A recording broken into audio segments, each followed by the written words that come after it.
Hey scrappers, if you're looking to figure out what materials you should sell this week or hold this week, now is the time to do it. Our weekly report is going to give you that information, up-to-date market news, pricing. Let's get right into it. We'll talk about it inside.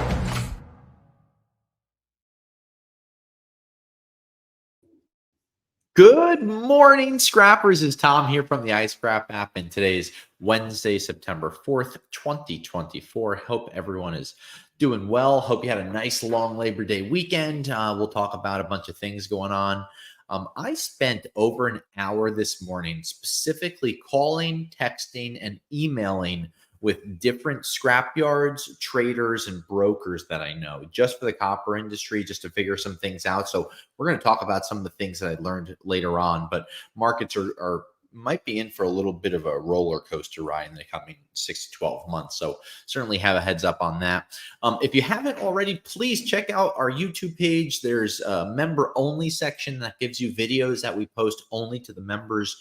We have different areas that let you learn about scrap. If you subscribe to our videos, you can see these weekly reports as well as all the other videos that we put out every single week. We're always posting new videos along with yourself posting so many prices out there. So let's just kind of jump into things. I'll tell you some of my opinions on the scrap world, some of the things that I've seen and read about over the last week, and talk to other people and go from there. So we're going to talk about steel at first. Now, steel markets right now, again, we didn't see a decrease over the last week. That's great. Okay.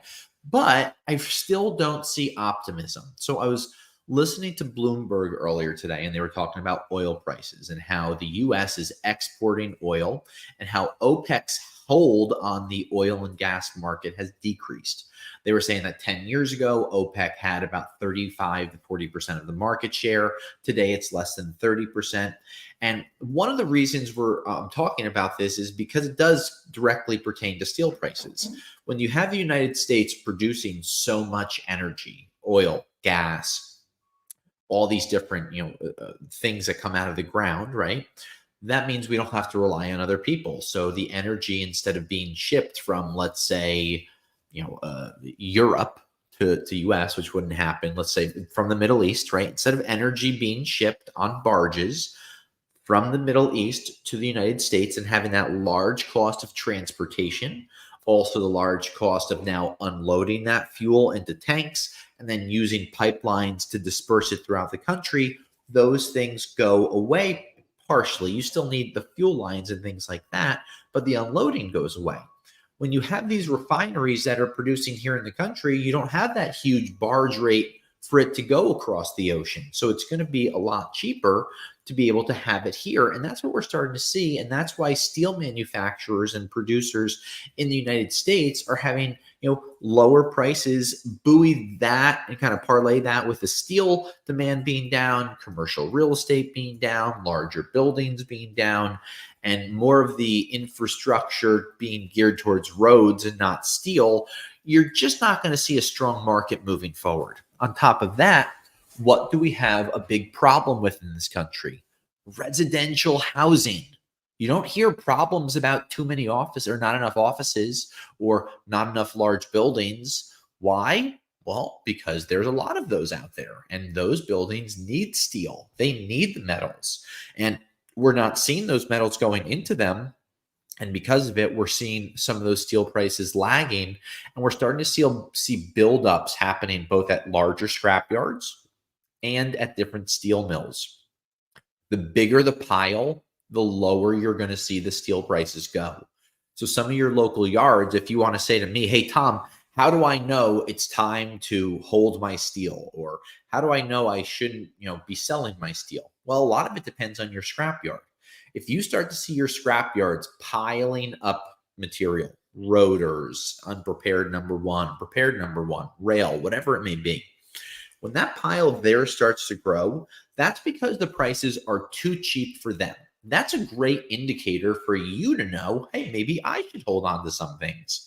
Now, that's one opinion, and that's the great thing about opinions. You can all be right about your opinion, right? Because other factors, kind of go in there. Do you want cash today? Do you want to touch that steel in your truck 2 or 3 times? Well, the prices are down. I don't see them going down much further than they already are. And I still continue to say get it in and get it out and don't hold on to these items like steel and iron. So I would continue to sell these things. And that's just how I see things kind of working themselves out. I'm going to talk about copper, and we're going to get heavy into copper in a minute, but I just want to talk about a few other metals for a second. We'll talk about stainless steel for a minute. With nickel prices hitting 52-week lows again, we're really not happy with where these stainless prices are.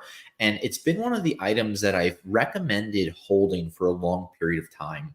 Now, in the next 2 or 3 weeks, I have a couple of meetings with large nickel manufacturers and large nickel buyers, stainless buyers, to learn about some of their demands. But I might be switching my hold stainless to a sell stainless in the coming weeks, because I talked to a gentleman this morning that told me he still thinks that stainless prices are going to go down by 10 cents. So some of the reported prices we're seeing online are 24, 35 cents per pound. And if you're getting a better price or a worse price, please report it as well. But we just don't see that demand for stainless. And what we'd like to look for is the dominoes. Who's going to be the next one up to buy stainless?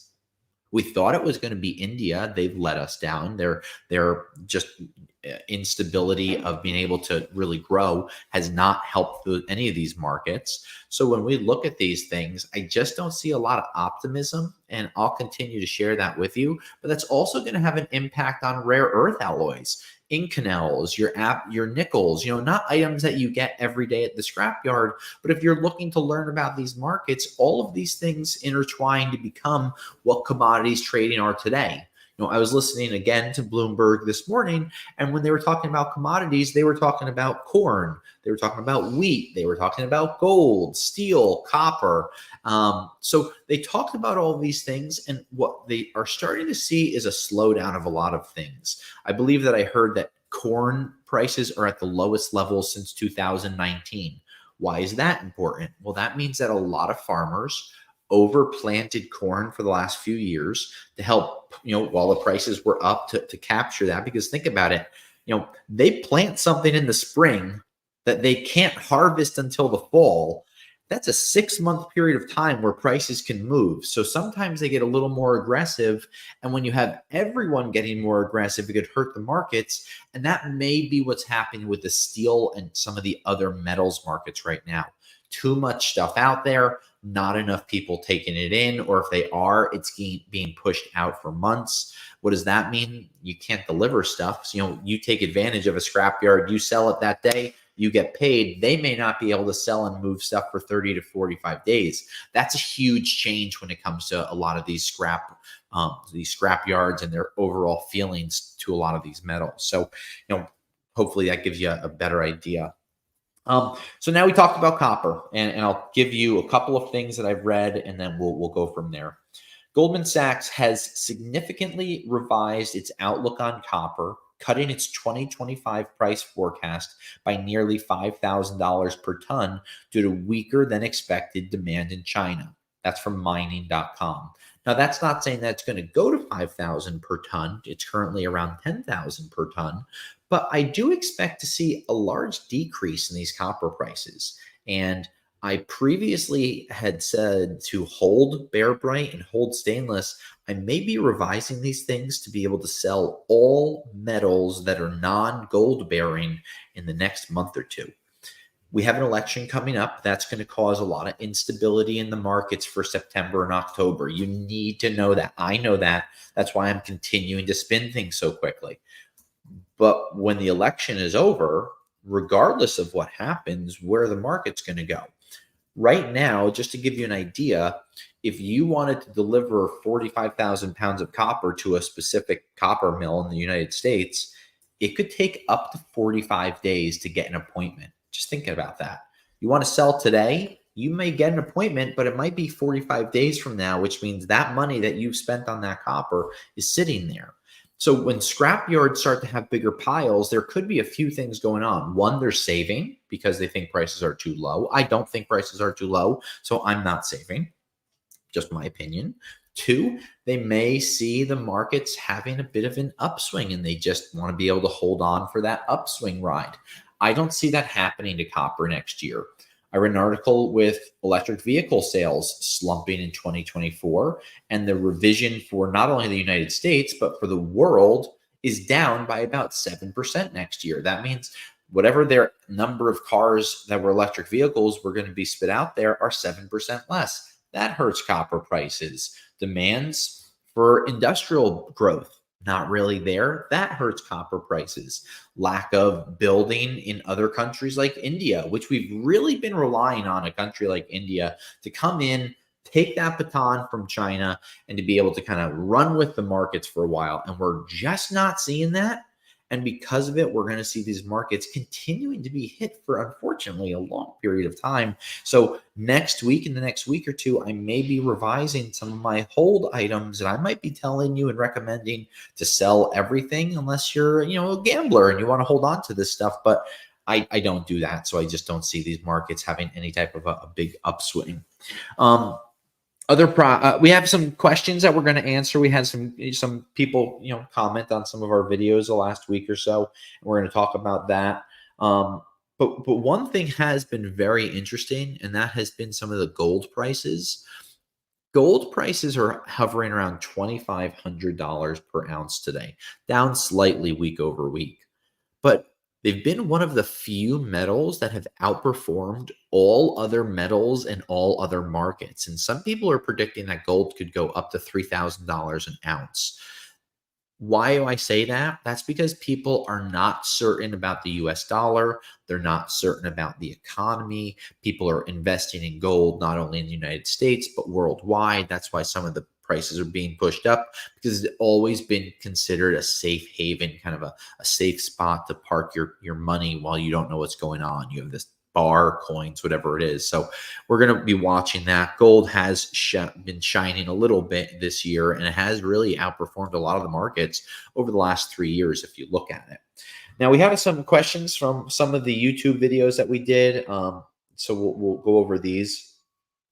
We got a lot of great feedback and stories from our most recent YouTube series, Red Flags to Watch Out For at Scrap Yards. Here's some of the themes. And if you haven't checked these out, go to our YouTube page. We have part 1, we have part 2 of things to watch out for when you come to scrap yards. And these were 3 of the bigger ones that people really talked about. Yards are not making the scale reading or tariff weights known or visible to the public.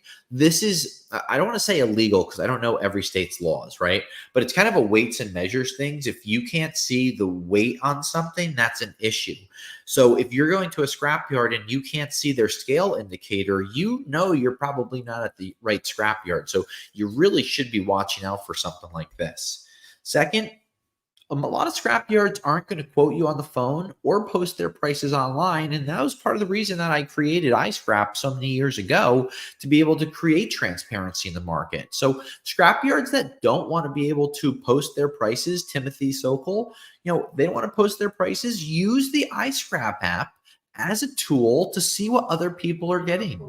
And then report the prices that you have at the local yard so you know what you're getting. That's just goes hand in hand. It takes less than 1 minute to report prices. So when you're at the scrap yard, pull out your phone, tell your other scrapper buddies that you guys talk to, whether it's in person or online. Oh yeah, I've been using the iScrap app to post these prices. Those are going to be things that help you out and really make things go longer and help grow the market transparency a little more.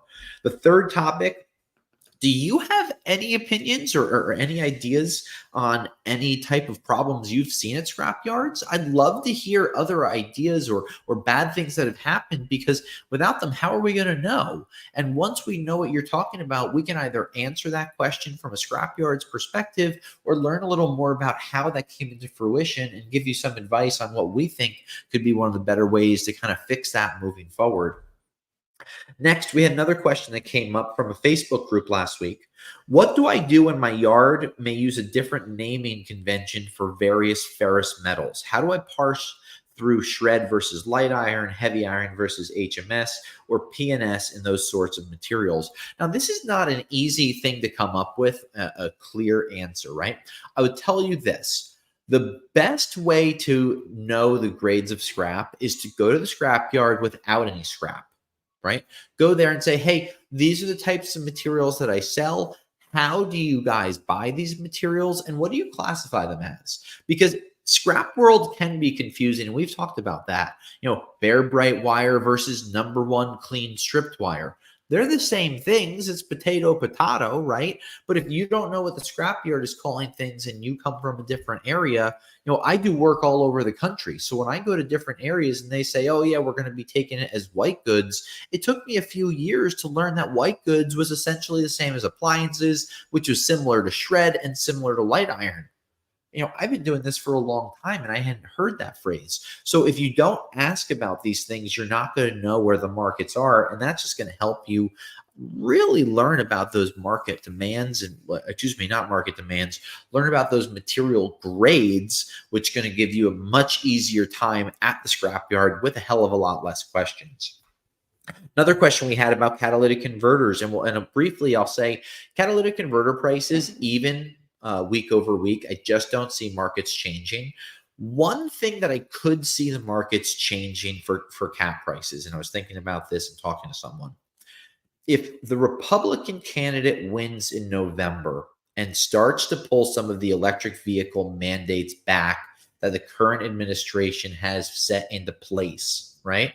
So we pull some of the EV mandates out and we put a little more emphasis on market demand, let consumers make their choice on gas, diesel, or electric. If we see the Republican candidate win, I predict that precious metal prices for catalytic converters are going to increase because we will start to see government rules getting pulled back in 2025. That could help the catalytic converter prices increase. But if we see the Democratic nominee win and more electric vehicle mandates are put into place, like are being done in the state of New Jersey, you're going to start to see a decreased price for catalytic converters for the foreseeable future and really the next 4 years, because you'll have a 4-year run of electric vehicles, renewable energy, electric vehicles, renewable energy. And as that continues, you're not going to get that growth on the catalytic converter side because they're not going to be installing catalytic converters in any of these cars moving forward. So that is one of my market predictions from a direct correlation with the election. Republican wins, cat prices should go up. Democrat wins, cat prices should go down. So if you're looking to learn about these things, rrcats.com continuing to quote off of updated market prices, but just helps you get a little more knowledge on there. So a question we had about cats this week: DPFs versus cats, are one more valuable than the other? Can they be scrapped in the same way? So great questions. The answer is no. One is not more valuable than the other because there are DPFs that are worth a hell of a lot more than regular OEM cats. It's all about the content inside the cat. You can have two cats, one that's on the screen this big and one that's this big. Well, if this one is like off of a Toyota Prius or something, that's going to be a really high grade cat. And this big one might be just a low grade torpedo with one biscuit off of a Ford Econoline van. That smaller cat's going to be worth 10 times as much as the bigger cat. So DPF are a little more similar. DPF stands for diesel particulate filters, and they're trying to get all of the the grime and the bad stuff out from the engine so we don't have the plumes of bad smoke going into the air from the trucks. And certain DPFs have a tremendous amount of precious metals in them. It's all about knowing the serial number and sending those over to rrcats.com so you can get a better idea on pricing, and then they can be scrapped the same way. On the same commodities front, cat front, Rapture Ready said, why was rhodium $27,000 an ounce 2 years ago? It was actually over $30,000 an ounce. And the reason was the Russian invasion of Ukraine. In February or March of 2022, when Russia invaded Ukraine, if you look back to the charts, that's when the prices went berserk and hit those crazy high numbers. Since then, because Russia produces so much of the world's precious metals, platinum, palladium, and rhodium, the three metals that go into catalytic converters, those rhodium prices went sky high, because I'm going off of memory here, 50 to 70% of that rhodium market is directly out of Russia.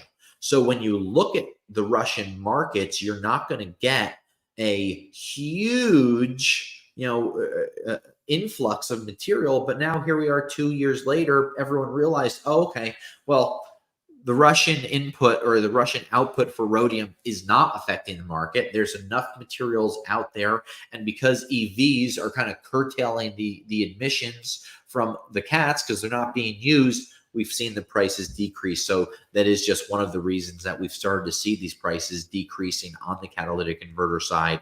You're 2 years plus into a war, 2.5 years into a war. And have you seen anything change about commodities? I haven't. I mean, we're still getting copper scrap. We're still seeing aluminum. We're still seeing steel. And Russia is still selling it to the entire world through their different filters. So that is the original reason why we saw those markets jumping the way that we did a few weeks ago. Other than that, scrappers, I mean, markets are going to be touchy for the next 2 months. That's the only way I can put it. November 5th, we have the election. So we have 2 months until then of political speak. We have 2 months until then of just blah, right? You don't want to hear this stuff. You don't want to know where commodities are going. We're not going to know a lot. So I expect a very steady 2-month period, not a lot of interruptions, even with the Federal Reserve getting ready to decrease interest rates. I still don't think that's going to have a huge impact on the market. I believe that we're going through a bit of a correction right now. And it's just going to be interesting to see what happens moving forward. I just don't see any large increased demands or large increases in prices coming in 2024. But in the next week or two, I'm going to update you on what I would recommend holding. And from there, hopefully you can make a decision and let us know what you're doing. So continue to ask your questions, report your prices, check out our videos online through YouTube. Please subscribe to our YouTube channel so you can see these weekly reports and all the other videos. And any other questions, just comment and we'll answer them next week. Until then, scrappers, my name is Tom, and I'll scrap you later. Thanks for watching our video. For $2.99 a month, by becoming a member, you can get access to early videos, member-only videos, merchandise discounts from our store, and priority comments that we answer before answering any other scrappers. Click the link below to learn more. Until next time, scrap you later.